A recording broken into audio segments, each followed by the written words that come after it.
kahala ni tekute ne du rola ku kate azon jete ne thonko kare kuno ka kuno ka bui bona na chu le ni kate ha thonko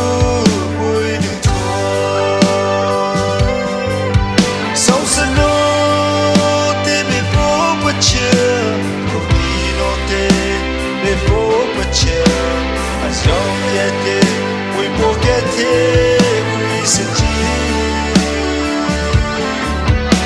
Runo di Gajima, Mosono Tom di Gajima. As long as we forget it, we sit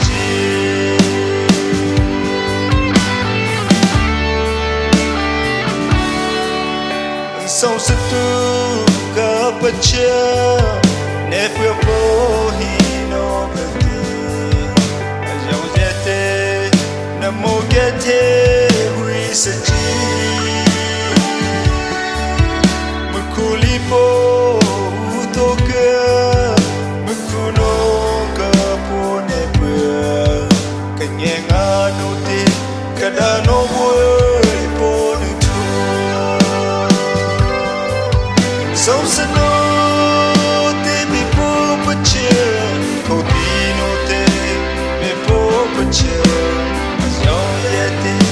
we forget it, we sit Runo di Gajima,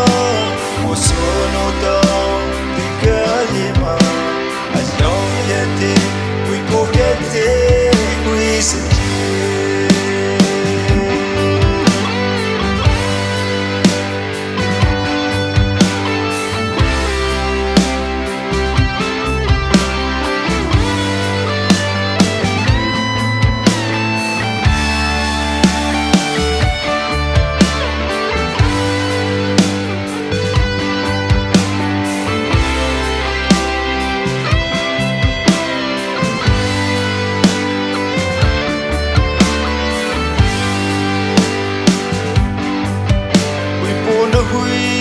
kahala ni tekute ne du